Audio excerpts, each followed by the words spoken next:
आज की वीडियो उनके लिए है जो पीरियड के दौरान, मेंस्ट्रुएशन के दौरान बहुत ज़्यादा पेन से परेशान होती है।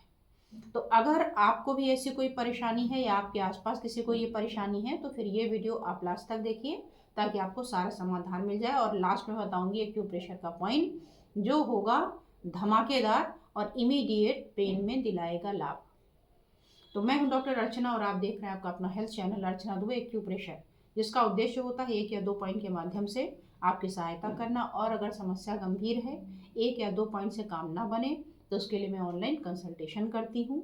और छोटी छोटी समस्याएं जिससे जाने अनजाने आदमी बीमार होता रहता है, उसको करेक्ट करने के लिए एक और हेल्थ चैनल है जिसका नाम है अर्चना दुबे हेल्थ लैब। तो अच्छा होगा कि वीडियो में आगे बढ़ने से पहले ये दोनों चैनल हमारे अभी के अभी सब्सक्राइब कर लें और नोटिफिकेशन के लिए बेल आइकन ऑन कर ले ताकि कोई भी वीडियो बनाऊं तो आपको उसकी सूचना मिल जाए और आप उसका लाभ उठा सकें। अब बात कर लेते हैं डिस्मेनोरिया, यानी पीरियड के दौरान होने वाला बहुत ज़्यादा क्रैम्प, पेन होना। मेरी जानकारी में जहाँ तक मालूम है, ऐसे ऐसे पेशेंट मैंने देखे हैं कि वो पीरियड के नाम से कांप जाती हैं, भयभीत हो जाती हैं। इतना तकलीफ, इंजेक्शन 3 3 4 4 लग रहे हैं, हॉस्पिटलाइज होना पड़ रहा है। मतलब सोचिए, प्यूबर्टी की एज से लेकर के 35 40 इस तरीके की एज हो गई और हर महीने उन्हें हॉस्पिटलाइज होना पड़ रहा है। वो थोड़ा सा सोचिए कि कितनी गंभीर समस्या होगी। लेकिन आज जो मैं आपको टेस्टेड पॉइंट बताऊंगी, इसको लगाने के बाद उन्हें पेन से हमेशा के लिए मुक्ति मिल गई है। तो ऐसे ही कुछ पॉइंट मैं आपके सामने बताऊंगी, लेकिन पहले इसका कारण जान लेते हैं कि आखिर ये डिस्मेनोरिया होता क्यों है। क्योंकि देखिए, prevention is better than cure. अगर आप पहले से ही बचाव कर लेते हैं तो आपको प्रॉब्लम ही नहीं होगी, और हो गई तो आराम से इसको ठीक कर पाएंगे। आपने देखा होगा कि जब किसी को पीरियड में पेन होता है तो क्या करते हैं। सबसे ज़्यादा यूज़ किया जाने वाला उपाय है कि बॉटल गर्म किया और सेंक लिया।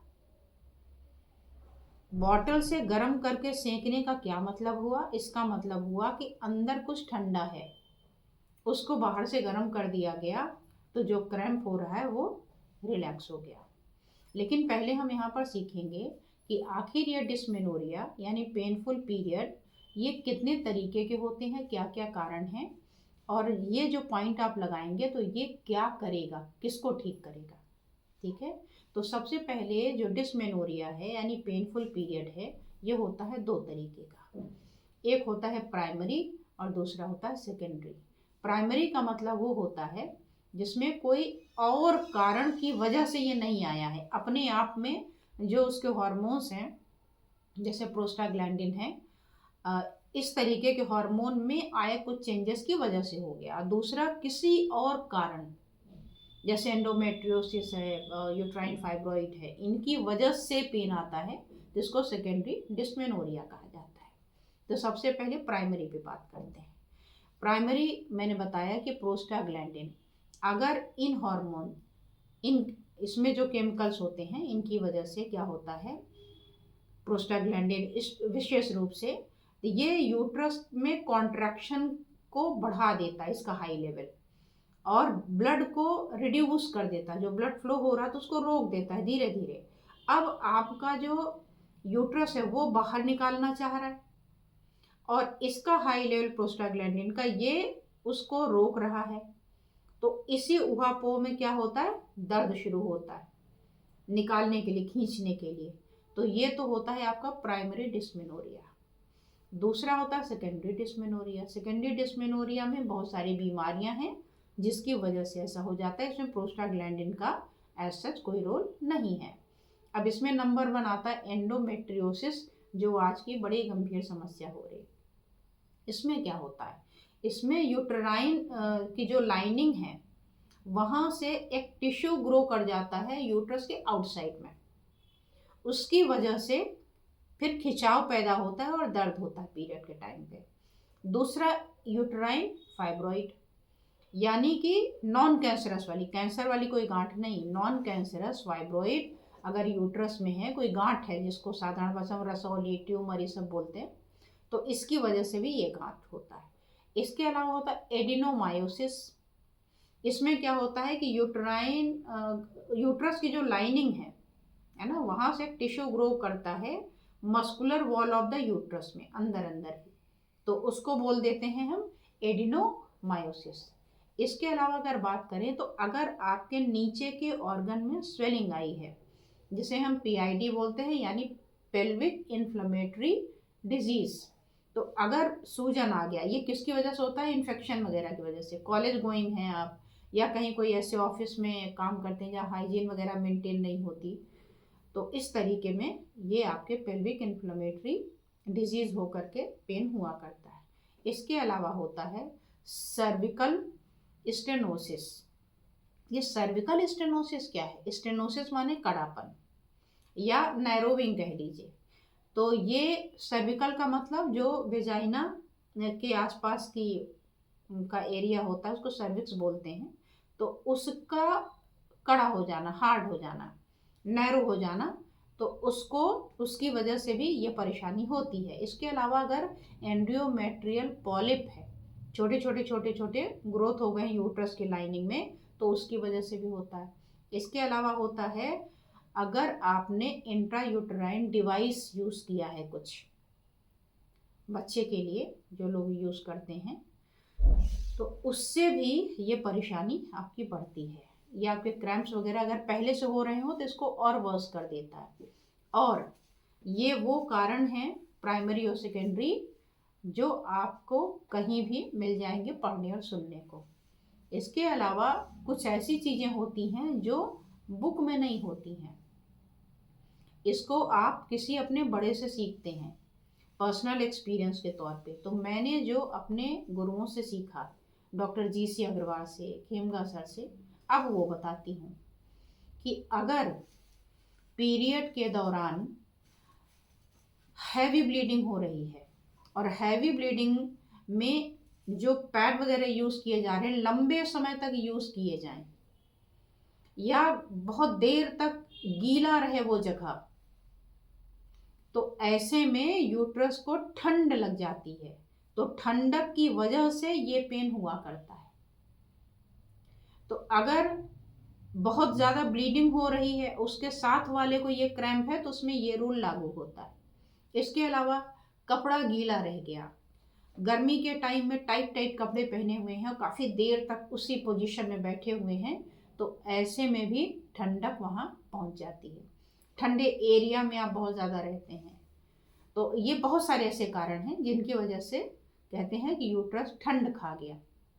जाड़े के टाइम में अगर ये परेशानी आपकी होती है, बारिश वाले एरिया में रहते हैं आप और वहाँ ऐसी प्रॉब्लम होती है, तो इसका मतलब है कि प्रॉब्लम तो कुछ नहीं है, आपने सारे चेकअप करा लिए और पता चला कि आपको कोई प्रॉब्लम नहीं है, फिर भी पेन नहीं जा रहा, पेन किलर खाना पड़ता है, तो ऐसे में हम मान लेंगे कि हमारे यूट्रस का जो फ्लो है वो कंस्ट्रिक्टेड है, रुक रहा है, इस्चेमिक कंडीशन है, निकाल नहीं पा रहा है, ठंडा हो गया है, हीट मिले तो पिघल के बाहर आए। तो इस कंडीशन के लिए हम आज आपको पॉइंट बताने वाले हैं। इसके लिए देखिए, आपको 3 पॉइंट कम से कम तो लगाना ही होगा, एक से तो काम नहीं बनेगा। इसमें एक पॉइंट हम लेंगे लिवर का, लिवर 1, लिवर 5, ये 2 पॉइंट हो गए लिवर के, और एक लेना पड़ेगा आपको CV का। तो लिवर 1 और लिवर 5 लिया, और इधर CV कंसेप्शन मसल का 3 नंबर। इनको हम करेंगे सिडेट। सिडेट का मतलब इनको हम डाउन करेंगे। जब डाउन करेंगे तो क्या होगा, इनकी जो अनवांटेड कोल्डनेस वाली एनर्जी है, ठंडी वाली एनर्जी है, वो हट जाएगी, और जैसे ही हटेगी तो जो क्रैम्प्स है वो मिट जाएंगे। तो अब इन पॉइंट पर हमें क्या करना है और कहाँ लगाना है, तो सामने पिक्चर है, जहाँ पर आपको जैसा दिख रहा है ना वैसा ही आपको लगाना है।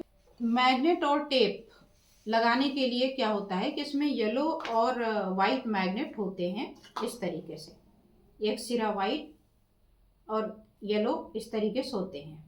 इनको पेपर टेप की सहायता से लगाया जाता है।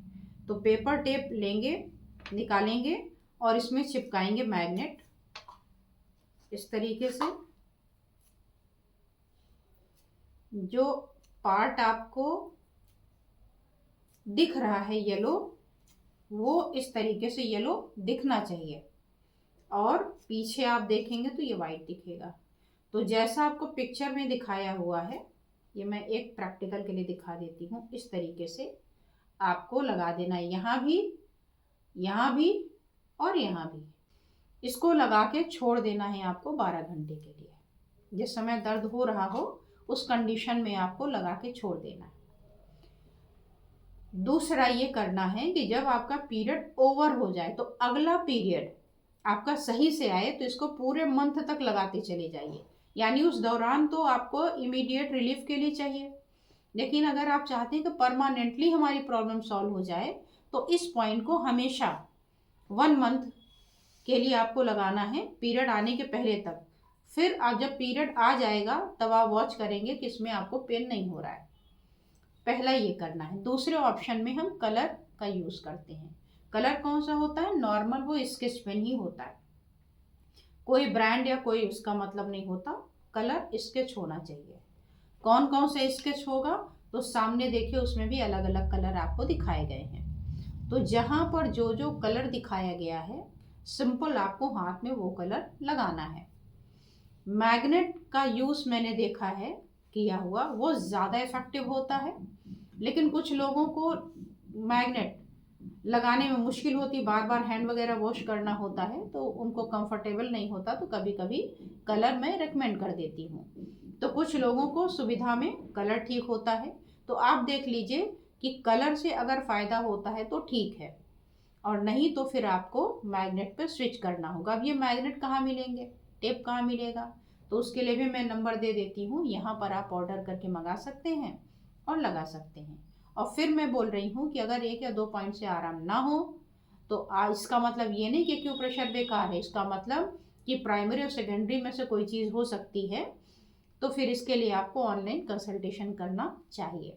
तो आई होप कि आपको आज की वीडियो अच्छी लगी होगी। अगर अच्छी लगी है तो इसे लाइक, कमेंट और शेयर करना ना भूलें, और सब्सक्राइब तो आपने कर ही लिया होगा।